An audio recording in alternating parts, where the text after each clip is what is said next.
le Nigeria fabrique ses voitures. C'est ça. Le Ghana aussi a commencé. Pourquoi le Togo ne peut pas commencer? C'est-à-dire j'avais un petit carton, un petit coffret électronique là. Et il y a tous mes petits trucs là dedans. Je cachais ça tout le temps. Mes frères faisaient tout pour découvrir ça. Et une fois qu'ils trouvent ça, ils brûlent ça devant moi. J'ai eu des perturbations, mais je n'ai pas baissé les bras. C'est ça. Alors, bonjour la communauté, j'espère que vous allez bien. Aujourd'hui, nous sommes chez RAFX, le concepteur de ce véhicule. Vous avez déjà entendu parler de lui. Il s'appelle Raouf. Il nous reçoit aujourd'hui dans son atelier pour quelques questions en interview. Et nous allons lui poser des questions concernant la manière dont il a créé ces voitures, comment il a pu les faire, le recyclage ou tout ce qui va avec. Et bien, bref, nous allons l'approcher pour obtenir des réponses de façon précise. Sans plus tarder, let's jump into the video. Alors, bonjour Raouf. Bonjour, monsieur. C'est comment? Très bien. Super aussi de mon côté, par la grâce de Dieu. Alors, ça fait déjà un moment, on a entendu parler de toi, Raoul le concepteur. Aujourd'hui, je suis venu dans ton entrepôt. Essaie de te présenter, s'il te plaît. Je me nomme Malazoué Raouf. D'accord. Et je suis le promoteur de RAFX. All right. Alors, RAFX, c'est déjà quoi? RAFX, c'est la marque. Ça, c'est ma marque. La marque personnelle. Oui, la marque personnelle. Dans le domaine de la conception de voitures et tout ce qui va avec. Oui, puisque RAFX se définit un peu comme RAF, c'est Raouf. D'accord. Et le X, ça cible l'automobile, la mécanique, la peinture. Ça cible beaucoup de domaines. Déjà, dans la conception des automobiles et tout ce qui va avec, d'où vient cette passion, d'où vient cette envie, cet engouement pour ce métier? Je vais dire que c'est depuis l'enfance. Oui. C'est depuis l'enfance, j'ai débuté la construction des petites voitures en bambou et tout ça. Donc, ça a commencé depuis l'enfance. Et les voitures en bambou? Les petites voitures en bambou. Ok, c'est-à-dire les petites fabrications oui, souvent avec les boîtes, tout ça, là, tout ce qui concerne fabrication, là, j'étais top dedans. Déjà à quel âge? C'était en classe de CP2, ça. Hein. Yeah, CP2, C1 en allant comme ça. D'accord. Donc, au fur et à mesure que les années augmentent, il y a assez de changements dans la fabrication aussi. C'est ça. Comme déjà le CP1, je n'utilisais pas les ampoules, mais déjà arrivé au CE2, il y avait de l'électricité dans les petits jouets et tout ça. Arrivé au CM2, je le faisais marcher. Je vois. Donc, c'est comme ça a évolué, quoi. Alors, ce fut ton expérience dès le bas âge. Tu as commencé avec la création de petits véhicules en bambou et tout ce qui va avec. Que peux-tu nous dire par rapport à ton parcours entrepreneurial jusqu'alors, lorsque tu as commencé par démarrer avec des choses sérieuses? Quel a été ton parcours entrepreneurial? Oui. Déjà de CP2 au CM2, oui. J'étais dans les fabrications, surtout j'utilisais beaucoup le bambou. Yeah. Et déjà à partir de 6e, oui. Là je détruisais des jouets pour retirer le nécessaire pour faire avec ce que je pouvais faire avec le bambou. Et dans la classe de 4e comme ça, oui. Là je passais, je le faisais avec du fil de fer. Je vois. Là j'ai un peu banni le bambou. Et là c'était un peu professionnel qu'avant. Yeah. Et c'est comme ça c'est parti. Et déjà à partir de 6e aussi je réparais les téléphones. Oui. À partir de 6e. Oui, je réparais les téléphones. Tu as appris ce métier ou bien c'est juste... Non, c'est l'autodidacte. Je ne l'ai pas appris, c'est l'autodidacte. Tu vois des tutoriels sur YouTube, c'est ça? En ce moment, YouTube, je ne le fréquentais pas. Hein. Je vois, l'internet était inaccessible. En ce moment, ouais, c'était un peu inaccessible. Ouais. Mais lorsque je suis face à un problème, je reçois rapidement des messages pour, c'est-à-dire comment le résoudre, quoi. Yeah, je comprends. Donc mon intuition me parle beaucoup et ça tombe beaucoup aussi. C'est comme ça. Je réparais les téléphones de mes professeurs et c'est parti comme ça.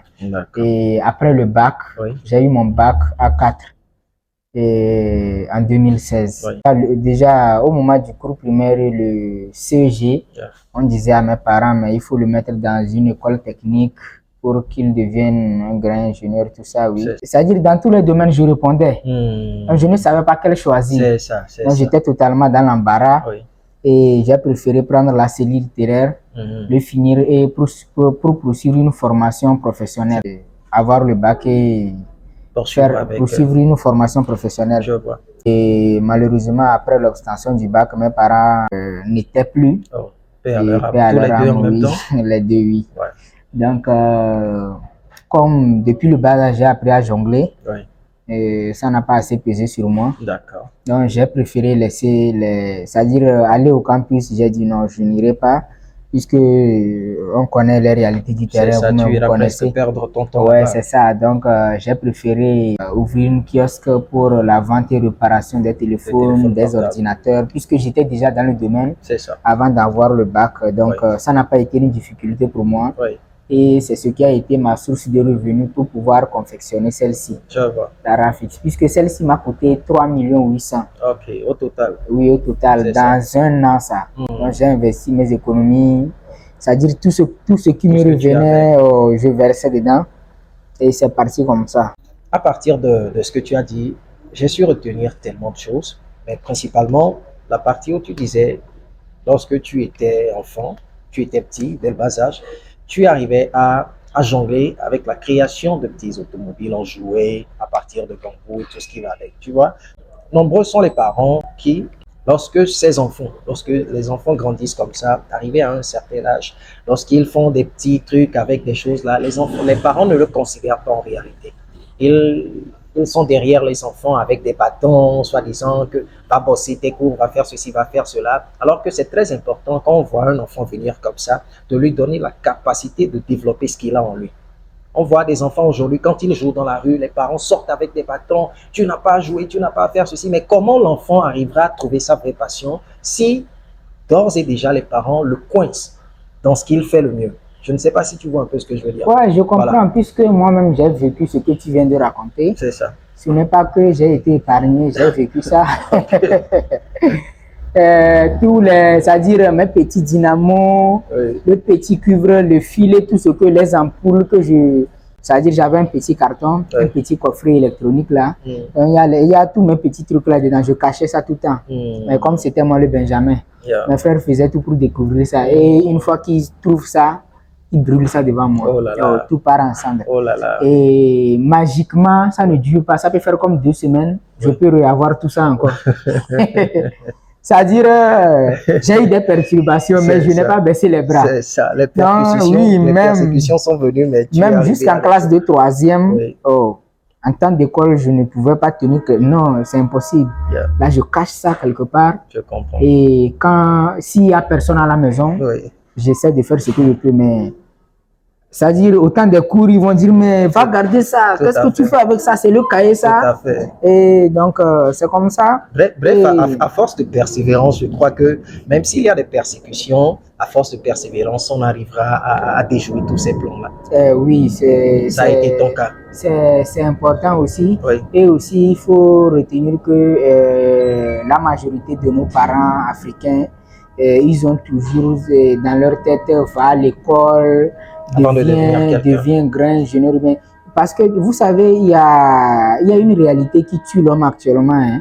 L'âge, c'est-à-dire vous finirez par vieillir mais sans rien réaliser. Il y a des gens, ils devraient être des maçons.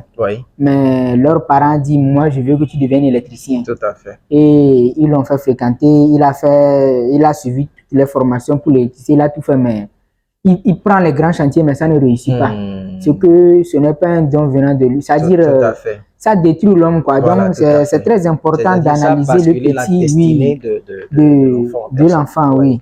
C'est très important que les parents, c'est-à-dire, suivent réellement leurs enfants pour voir dans quoi mon petit est, c'est-à-dire, qu'est-ce qu'il est, oui, dans quoi il répond vite. C'est ça. Et avec ça, c'est-à-dire, ça va aller très rapidement, puisque si vous voyez un enfant aujourd'hui qui essaie de démonter un jouet et le remonter, vous payez un autre jouet, il démonte, il retire le nécessaire.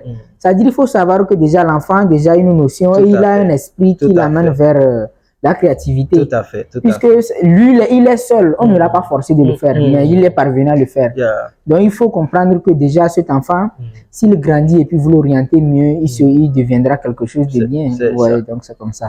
Mr. Raph, ma prochaine question est celle-ci. Combien de conceptions as-tu actuellement à ton actif? Il y en a plein, il y en a plein. Et il y a d'autres qui ont été concrétisées et d'autres sont en cours de concrétisation. D'accord. C'est comme ça. Au total, on peut citer combien dans les environs? J'ai développé beaucoup de modèles. puisque une fois développé, Oui. il y a des clients qui s'intéressent et puis je vends rapidement. Je vois. Et souvent, ce type de modèle, je n'arrive pas à publier puisque c'est déjà payé, donc ça reste confidentiel, quoi. Je comprends tout à fait. Mais ça aurait pu te servir de maquette de publicité pour tes prochaines, pour attirer plus de clientèle, ne penses-tu pas? Oui, bien, mais Ou bien les clients préférés que ouais, il y a reste d'autres confidentiel. clients, il y a d'autres clients, ils ne veulent pas qu'on découvre que c'est fait ici ou bien quelque chose comme Je ça, ouais, comprends donc tout à c'est comme fait. ça. Mais est-ce que tu signes toujours tes véhicules avec le rouge et le bleu? Le Parce rouge, que j'ai vu que quand on voit toutes tes voitures, elles sont griffées de deux couleurs, le rouge et ouais, le bleu, c'est ça. non, bleu, Mhm. le bleu domine, Oui. le gris aussi, Mhm. et le rouge touche quelques parties, Ah ouais. et l'orange aussi. L'orange aussi. Oui. D'accord. Est-ce que tu griffes toujours toutes tes créations de cette façon? Oui, oui, surtout ça le dépend bleu, de- le bleu, lui ne manque pas. Je vois. Le bleu, le gris, lui ne manque pas. Ne manque surtout Donc, pas. le rouge aussi ne manque pas. Mhm. L'orange, des fois, peut manquer. Puisque déjà, une fois qu'il y a le Le rouge, rouge, oui. donc l'orange aussi vient encombrer, donc c'est comme ça. D'accord, d'accord. Donc, dis-moi, dans la conception de la RAV-X, qu'est-ce qui a été ta motivation, ta toute première motivation? Et Voilà. déjà, ce modèle, c'est un modèle qui me plaisait beaucoup puisque je suis passionné des engins sportifs. Yeah. Donc, une fois, je me promenais sur YouTube, j'ai vu un modèle exemplaire. Oui. J'ai essayé de consulter le prix, mais c'était tellement Très cher. très cher. C'est Et ça. j'ai dit, mais j'ai un peu de savoir-faire, je sais bricoler, je sais jongler, je peux faire recours à mon talent. Et je sais que si comment je termine toujours. Et puis, je me suis dit, mais il y a rien de compliqué là-bas, puisque j'étais top déjà en soudure, en décoration, c'est-à-dire dans beaucoup de domaines, je répondais. Yeah. Donc, j'ai fait foi à mes capacités Je comprends. et j'ai débuté. D'accord, je Mais comprends. avant de commencer, ça n'a pas aussi été facile, puisque il y a l'entourage, Ouais. les frères, les sœurs, les amis. Mais tu commences, est-ce que tu arriveras? C'est-à-dire, il y a plein ouais, énormément de mots décevants, mais le problème est découragement. que je fréquente moins les gens Yeah. et j'écoute plus mon intuition. C'est ça. Ouais, donc, c'est ce qui a fait que je suis parvenu. Alors, ça t'a coûté, tu m'avais dit 3 800 000. Oui, dans les 3 800 000, c'est ce qui a été énuméré, ça. Hein. Puisque les trucs de 1000 francs, 500, ça, j'aime pas marquer ça. C'est ça. À partir de 2000 en allant, c'est-à-dire tous les dépenses que je fais par jour, j'énumère ça. Et j'ai déposé les papiers à la fin, j'ai tout. D'accord. Et donc, est-ce que tout est fait à base de pièces achetées ou soit il y a des matériaux recyclés à l'intérieur aussi? il y a eu quelques pièces qui ont été recyclées. D'accord. Et il y a de la récupération aussi. Ouais. Et il y a des matériaux neufs aussi. Ah, je comprends tout à fait. Quel a été le défi principal lors de tes conceptions? Je ne parle pas simplement de la RAV-X Raptor, mais dans toutes tes conceptions, quel est souvent les défis auxquels tu fais face? Le plus grand défi auquel tu fais face? Il faut dire que je n'ai pas assez de freins puisque déjà, je reçois les étapes comme des signaux. C'est ce qui me permet d'avancer facilement. Les étapes, je n'ai pas compris. C'est-à-dire, si je suis dans la formation du châssis, par exemple, comme vous voyez, comment vous le voyez, je n'ai pas tout dessiné avant de le produire. Hein. Ok, j'ai dessiné juste le contour et puis le reste, là, c'est-à-dire ça vient et puis je passe. Quoi. C'est plus intuitif. Oui, oui. D'accord. Et les difficultés que tu rencontres le plus souvent, c'est à quel niveau? Tu crois? Ce qui est très difficile, c'est-à-dire ce qui fatigue plus, ce n'est pas la construction, mais c'est une fois la soudure terminée, il faut meuler les parties, resurfacer, faire mastic, poncer avant de passer la peinture là. C'est ce qui fait très mal. Sinon, on a toujours... Parce que déjà, avant d'arriver à cette étape, il faut tout redémonter. C'est ça. Il faut tout redémonter. C'est ça. Avant de poncer certaines parties, faire mastic, tout ça, c'est-à-dire, et à la fin, remonter tout. Donc, c'est-à-dire, c'est l'étape qui est plus difficile, quoi. Je vois. En fait, je pense que dans la vie de toute personne, quelle que soit la passion que tu as pour le travail, il y a une partie qui nous dérange quand même un peu. Ouais, c'est ça. Quand bien même je suis dans la création de contenu sur YouTube, je suis à l'aise. Mais quand il s'agit du montage de la vidéo, ça me prend aussi trop de temps. Ça Et puis prend le temps, m'énerve, ça tu prend vois. le temps, ça Donc, prend le temps. alors, j'ai aussi entre-temps lu dans les presses nationales que Madame le ministre Dogbe t'a appelé voilà, au sujet de... Est-ce qu'il y a eu un soutien de la part de l'État après tes œuvres, après tes conceptions? Est-ce que tu as reçu des soutiens? Oui, il y a du soutien, il y a de l'accompagnement. Ouais. Vous-même, vous le savez, les choses ne vont pas à l'éclair de vitesse. C'est ça. Donc, c'est petit à petit et on est dedans comme ça. Je vois. Et surtout, vous connaissez Excellence Dogbe, elle aime beaucoup les jeunes qui se battent. Vraiment. Donc, c'était dans le cadre de promouvoir la jeunesse, surtout pour l'entrepreneuriat, quoi, Ouais. la consommation locale et tout ça. Donc, ça a été combien qui a été débloqué à ton niveau? Je ne suis pas sûr, je ne peux pas donner la somme sur les réseaux, puisque vous savez, nous sommes des Africains. Ouais. Si je dis aujourd'hui c'est 10 francs, il y aura beaucoup qui vont dire mais c'est 10 francs, ils ont su le donner. Si je dis aujourd'hui c'est 100 millions, ils vont dire mais eux ils meurent de faim et puis prennent 100 millions pour donner à celui-ci. Donc, vous préféreriez garder la somme secrète. C'est ça, c'est ça. Je comprends. Mais cette aide-là, ça a quand même servi à grandir l'entrepôt, c'est ça? Oui, ça a servi à faire beaucoup de choses. D'accord. Et aussi, ce n'est pas que c'est fini comme ça. Je vois. À chaque fois que j'ai des besoins, je leur approche aussi. Wow. Et on essaie de voir la faisabilité. C'est super. Donc, si l'idée n'est pas bonne ou bien si l'idée n'est pas rentable, puisque il ne suffit pas d'approcher les autorités et leur dire oui, j'ai besoin de 5 millions pour faire ceci, mais ce que tu vas faire, ça ne va, ça dit ça n'a pas, ça dit ça ne répond pas aux besoins de la population. Alors, ils auront des difficultés à t'accompagner dans ce domaine. C'est ça. Donc, il faut que ça réponde aux besoins de la population. Oui. Et là, les choses vont vite, quoi. Oui, c'est comme ça. Alors, Raouf, oui. Dis-moi, qu'est-ce qui rend unique tes conceptions à l'égard des autres?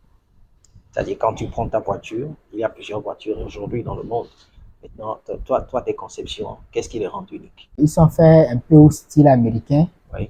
Donc, c'est souvent comme ça que je conçois mes trucs. Et déjà, vous allez voir le Raptor, le Triaptor, même le Triporteur, c'est-à-dire le tricycle de bagages. Ils ont, c'est-à-dire, si vous regardez la face, ils ont une ressemblance. Donc, j'ai une manière de les concevoir.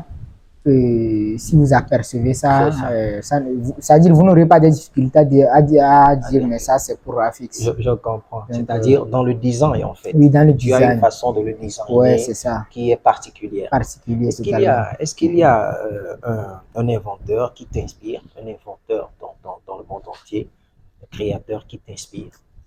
Oui, puisque déjà, vous savez déjà, si je vais citer aujourd'hui, il y a beaucoup d'inventeurs qui m'inspirent. Je peux partir de Ford, c'est-à-dire... Mais le plus, est-ce que tu as des noms spécifiques à nous donner, des gens qui t'inspirent de ouf? J'essaie un peu de trier de tous côtés, quoi. Je comprends. Donc, c'est comme ça. J'essaie de voir un peu ici, oui, c'est ça. Quelles sont tes ambitions sur le long terme dans la conception de l'automobile au Togo? Tes ambitions sur le long terme? Vous savez, ça a déjà commencé. Oui. Donc, c'est tout comme... lorsqu'on lance le chrono, il faut que ça arrive à bout avant de le stopper. C'est ça. Donc, moi, je suis dedans et nous rêvons fort, c'est-à-dire d'un jour à l'autre, puisque au Togo, il y a plein de génies. Je suis là, il y a Wali, il y a les frères Kézié, Achevé, donc il y en a plein. Il y a plein de génies au Togo. Ce qui est très important pour nous, c'est un accompagnement réel de la part du gouvernement. Et tout ça, c'est-à-dire un bon accompagnement et puis c'est fini. Et nous aussi, on est déterminés et on ne va jamais les décevoir.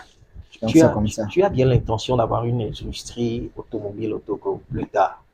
Une industrie de fabrication de motos, de voitures au Togo bien installée. Est-ce que tu as ça dans tes ambitions? Oui, j'ai bien ça dans mes ambitions. Le Nigeria fabrique ses voitures. C'est ça. Le Ghana aussi a commencé, mais pourquoi le Togo ne peut pas commencer? Donc, c'est ce que nous prions tous les jours. Ça viendra. Forcément. Forcément. Qu'est-ce qui a été la plus grosse échec que tu as connu dans ta vie et à travers laquelle tu as également tiré en même temps des leçons?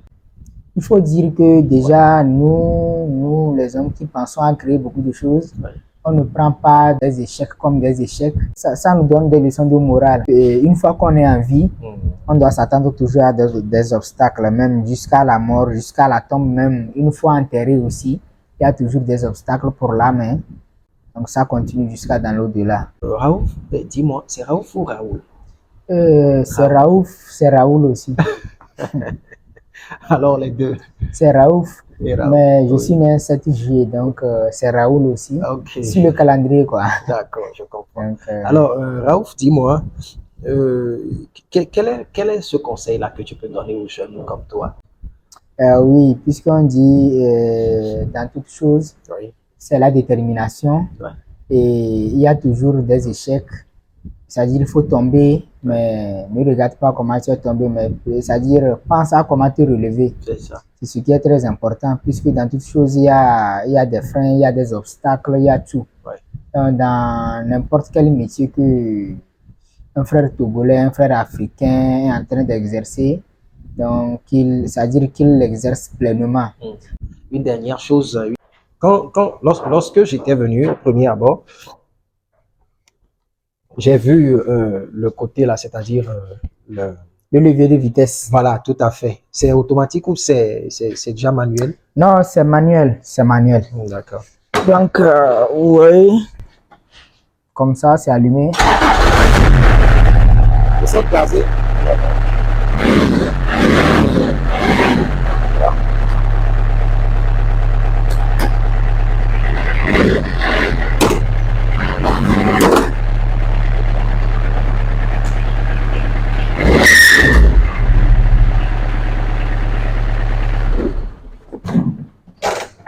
Et derrière là, il y a un truc là où on peut mettre quelque chose. Oui, là. Il y a le porte-bagages. Ah, derrière? Oui, oui. Donc, elle se verrouille aussi. Hein. Voilà. Déjà, je laisse verrouiller comme ça. Dire comme je ne l'ai plus ouvert, ça a beaucoup duré. Donc, ça s'ouvre. Ok. Un coffre-bagage. Ouais. C'est-à-dire, tu peux mettre certaines choses. Oui, celui-ci, c'est le haut-parleur que j'ai déposé comme ça. Ah, donc, je peux le retirer et puis ça prend beaucoup de choses. Je vois. Ça donne super bien. Hein. Alors, merci Raouf pour cette interview. Ok, d'accord. Alors, ce fut un plaisir. Oui. Alors, chers amis, merci de nous avoir suivis jusqu'à la fin de la vidéo. Nous sommes venus rencontrer Raouf, le concepteur togolais de la voiture, le RAV-X. Bien sûr, il nous a reçus et tout a été super bien. Ce fut un plaisir. Sur ce, chers amis, si vous avez aimé le contenu, si vous l'avez aimé, n'hésitez pas à vous abonner à la chaîne tout en nous lâchant un pouce d'appréciation. Sur ce, on se dit à la prochaine pour une nouvelle vidéo.